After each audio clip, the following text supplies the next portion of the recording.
L'Élysée, la mordre des noirs. Songe la fêle de la fêle. Noir le cœur de la mestre. Tristia la chair de les voir. Malsant la vourne d'Osir.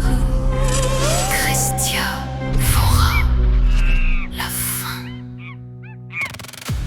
Welcome back to the channel everyone. Today we are building Leon's Hatchet, straight from the new Resident Evil 9. As always, I designed a full template. The link is down in the description. If you have any questions, feel free to leave a comment down below. My name is Leon, so print out the template and let's get to work. First we cut along the dash line.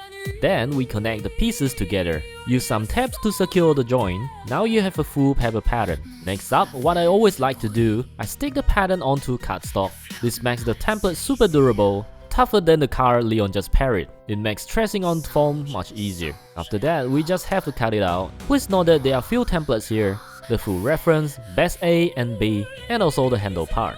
Next, use the base A template piece. Make 2 copies on 5mm thick EVA foam. And make 2 copies of the base B on 2mm foam. The 5mm copy acts as the middle layer. They will hold the core bone structure. Then we use the thinner 2mm foam parts to sandwich the 5mm foam completely. This hides the internal support inside. With all of the foam pieces cut out, it is time to reinforce the weak points. This tip will get damaged very easily, so we have to use toothpick here. To give the tip some real strength, use a small cutter to trim the toothpick shoulder. Place it right onto the 5mm foam, mark the position along the edges. Then carve out a shallow V groove. After that, grab your super glue, put a little bit inside the V groove, then glue the cut toothpick right here. Let it dry completely in the foam. Now the tip has a solid internal frame. Grab the other 5mm piece of EVA foam, lay it over the glue toothpick part. Trace the position to copy the groove. Mark the exact position on the foam. Cut the exact same V groove into this. So both halves sandwich perfectly flush. Now grab your contact adhesive, apply it to both 5mm foam pieces. Let the glue dry until it's tacky, then carefully stick them together. Use a piece of paper for this step. Lay it down to block the adhesive. Stick one corner of the foam first. Slowly pull the paper out from under, pressing down to seal it perfectly. Now the foam is perfectly stuck on, but it's still not rigid yet, so next up we have to improve it. Remove this long middle part on the template, cut it out completely so you have a gap. Now grab a 1cm thick aluminum tube, measure out the exact length needed, then use a pipe cutter to slice it. Mark the open gap onto your foam. Slice down both of the long edges, but keep the top and bottom attached. This keeps the whole shape rigid and we will remove it later. Use contact adhesive once again. Brush it onto the 5mm and 2mm pieces, but avoid the long middle piece, then stick the 2mm foam onto just one side. After that, now we can remove the gap, cut through the small attached ends, and remove the middle piece entirely. Because the 2mm foam hold the shape now, it will not stretch or warp on you now. Now let's mix up some steel epoxy to glue the bone structure inside. If you never use a 2-part epoxy, all you gotta do is to squeeze out the compound and mix both parts at 1:1 ratio. Now put the mixed epoxy inside the gap, spread it evenly along the whole channel. Then stick the aluminum tube right in, press it firmly into the epoxy mixture. Once that steel epoxy cures and dry, we have a really strong bone structure, and it is more rigid than my will to live. Next, just use contact adhesive again and sandwich other 2mm foam onto it. Let's mark the sanding line next. Draw it right onto the foam hatchet. Just follow the paper template closely. The dashed line is the sanding guide. Before we go into the sanding process, also make 2 copies of this handle part. Use 5mm EVA foam for these 2 pieces and also trace the sanding guideline onto it. Now let's move over to the sanding station, but before we start the sanding process, I use a knife to carve the edges down first. This removes most of the bulk material, making it much easier to sand afterwards. Now let's use the Dremel for this. Use an anti-grit sanding drum first to sand the foam further down. Leave a slight bit of material on to smoothen it with 240 grit next. Only if I can smooth my life with this. Once the sanding process is done, it should look something like this.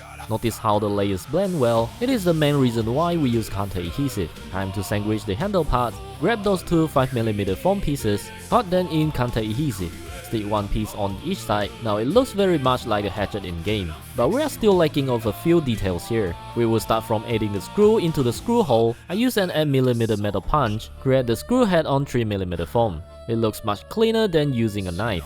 We will need 8 of these pieces, but I recommend making many more, so you can then pick the perfect one. After that, apply some Uhu glue to attach the screw into the foam. Good thing about Uhu glue is, it gives more working time to adjust the position inside the hole. Now that the screws are attached, let's finish up the remaining details. Grab the template one last time, mark all these lines at the edges. After marking the both sides, let's connect the sides manually. Draw a line right over the edge, connects the top to the bottom, and we will use this line for the details groove. Now grab a knife for this part, make a V-groove cut at all the lines. Just follow the marks on the edges. It will take a while, but this will make the hatches look more like the game design.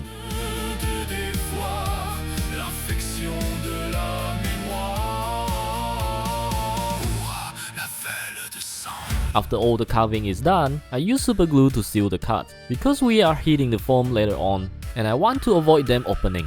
This locks the detail lines in place. Now let's use a heat gun here to heat seal the foam surface. This melts the tiny open pores, making the whole prop smoother. But avoid all the glue seams. Heat reactivates the counter adhesive. This will pull your joints apart and set back all your hard work. Now let's prep for the painting. I use a water-based paint here to prime the whole metal part. This will require using an air compressor and a spray gun. If you don't have access to this, you can always use PVA glue or white glue for budget options. After priming it around 5 layers, it is ready for actual paint. For the first color, I go for the slightly dark silver. Then I use masking tape to cover the painted part. After that, I use flat black for the handle, and I always recommend using flat black because the matte surface actually makes everything look more premium. Next up, I use Liquitex Rose Sienna and Matte Black, mix up a little and water it down. Then using a paintbrush and dip it into the groove. After that, I use a kitchen towel to clean up the excess and use a hairdryer set in warm and blow onto the paint. Once it's dry, I mix it a bit more black and use a smaller brush to dip into the groove and the corner. This will give it more tone, as the groove is usually where the dirt will build up. I also brush a little onto the surface and wipe off the excess. Then I add on a little more onto the handle, especially the corner. After all the darker tone, we need to use silver paint to give it some more highlight, especially at the edges and the sharp corner. Especially here, where Leon will polish the hatchet. For this corner will be where all the scratches happen, so it will be naturally brighter because the metal underneath has exposed. I also brush on the handle sharp corner here to make it look like the scratches on the handle. Good thing about using acrylic paint is because it is water-based paint on oil-based paint, so if it's too much, you can wipe it off with a little bit of water. After all the highlight silver, I also add a little bit of darker brown to tone down a little bit. And with that, we are done.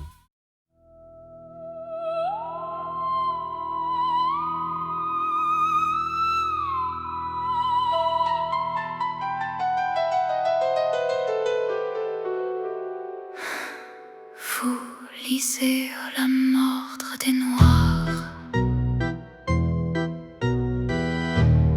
Songe la fêle de la fêle. Noir le cœur de la mestre. Tristia la chair de les voir. Mal sans la vourne d'Osir.